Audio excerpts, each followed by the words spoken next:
You know the feeling, you've had it, speed wobbles are the worst. So speed wobbles is actually sudden oscillations or vibrations on the drone at high speeds. It can be caused by a bunch of things, motor, gyro vibrations. And I just spent the entire night going through beat tutorials trying to fix the build we're gonna do, and at the end, it didn't have to do with beats, but this. What's up guys, today we are actually stress testing this Tinytoothpick build. We have the Thobby 1002 19,000 kV motors on this, and we're gonna be pushing it to the limit of what they were designed for. So we're gonna do the build first with 45mm props to set a baseline, and then we're gonna switch to 2-inch props to see if these guys hit their limit or if they don't hit one at all. So the frame is a Flywoo Firefly 18 Nano baby. It is a true X 76mm from arm to arm with a 2mm thickness bottom plate, and remember this is originally made for 45mm props. I'm gonna be using the Beta FPV 5-in-1 AIO that I have lying around, and also the CO3 camera by Beta FPV as well. For the props, I'm gonna be testing with 45mm first. I don't wanna burn my drone in the first try, and then we will switch to the 2-inch props. I cannot test this with 40mm props because the motor shaft is 1.5mm and I have no props that work with that. And speaking of motors, let's finally check the Thobby 1002 19,000 kV. The first thing that drew my attention is the cool metallic color they have. Blue is my favorite color, so I'm a little bit biased already, but the build quality really backs it up. We have a 1.5mm shaft. They come with the spare C-clips, screws and bushings. And it's important because these tiny parts vanish the second you drop them. And also a PCB connection instead of soldered cables, which makes the motor cable fixing way easier. So full disclosure, mepsking actually sent this to me for free so I could test them. That doesn't mean I'm like not allowed to say anything bad about them. Not the idea on this video. But thanks to mepsking for sponsoring these motors. Let's continue to build.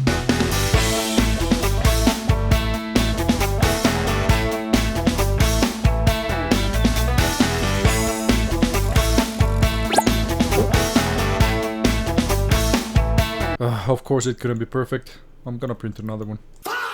This is an ugly ass print, not gonna lie, but it'll have to do for the test. First time turn it on, let's see how it goes.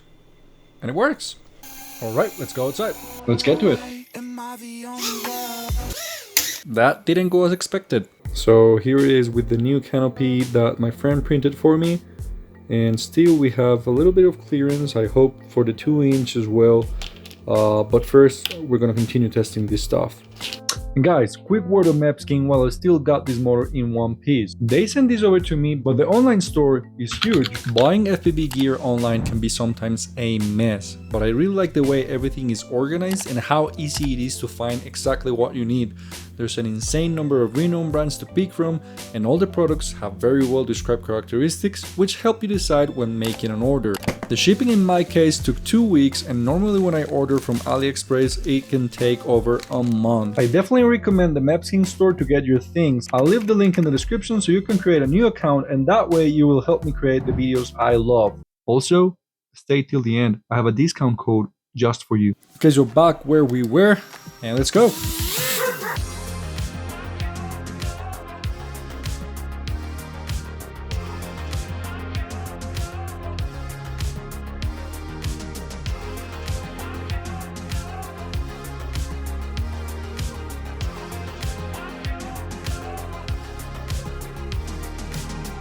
Okay, so being the first time obviously flying this drone, I'm still trying to accommodate a bit to the feeling, to the weight, to how much thrust it has, but for now, it's doing pretty well with that 45mm props.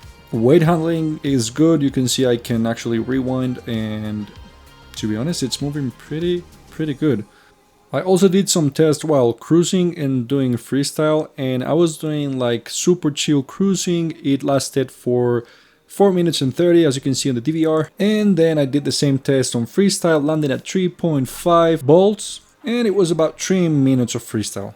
So now we have our baseline with 45mm props, which are the common ones on this build. So it's finally time to put the 2-inch props. We're gonna be using the Gemfan 215 2-bladed props. Let's see how this goes. As expected, we were gonna have a smaller clearance gap between the prop and the canopy, but on the back we actually have a problem. It's touching the antenna holder, and that is a no. So I'm gonna fix this with science. You can question the methods, but you cannot question the results. And now, let's finally see what these 2-inch props can do. And I was actually having fun, till I decided to do the throttle test, and all the problems started. The wobbles. The drone was extremely wobbly, as you can see here. Each time I full throttle, even if the DVR doesn't show it, you know when you're flying, you have the goggles on, it's way worse, you feel like you lose control. And on top of that, the wobbles were also killing my camera for some reason. So, let's go back to the workbench.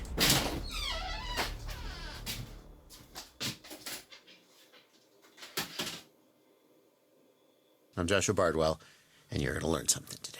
So here I was at 10 PM watching Pete videos and filtering and recreating everything they said on screen. But before Pete tuning, you actually need to make sure that the drone doesn't have any harsh mechanical vibrations, like a prop touching the canopy, bad props, or the motor loose. And this doesn't mean it's not going to vibrate at all. All the materials vibrate and have resonance. And that's when filtering comes in, which is most likely my problem. After all those hours, it's the same. It's exactly the same, so I don't know what to do. I'm like, what else can be done? The canopy. Okay, so I finally tuned my 3D printer and I printed this cool canopy right here. And also in an attempt to minimize the vibrations, I changed the height of the FC. So now I have longer dampeners and also longer screws. Hello! Now that I lift it a little bit, I actually can put the not the TPU. This is polypropylene battery holder. And I also went back to the default tune. So at the end we have a 26 grams without battery and 38 grams with battery. Okay, so we're gonna be flying now these, finally the ultimate test. 2-inch props with the battery holder, the new canopy. I put the battery wrong. I put this rubber band here to hold the antenna. I don't want it to get caught. Let's see how it goes. I'm gonna do a hover first. Okay, let's go. So I'm gonna just be cruising around my property, my backyard right here. I'm gonna look for Buddha. I hope I don't crash. Holy crap, I almost crashed.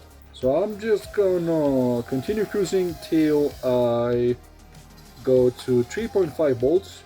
Alright, so we hit 5 minutes and 50, that's 6 minutes I would say, of cruising, which is kind of good. For 4080 milliamp battery, which has been used, I guess that's good, right? Alright, let's put a new battery and test these out. I'm gonna do some freestyle now.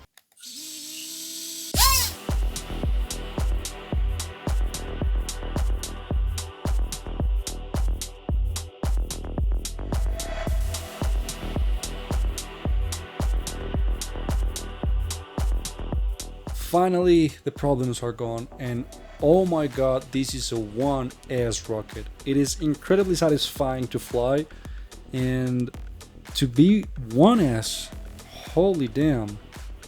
Obviously, if I did the tuning now, probably I'll fly it much better, but I'm not touching tuning anytime soon for now.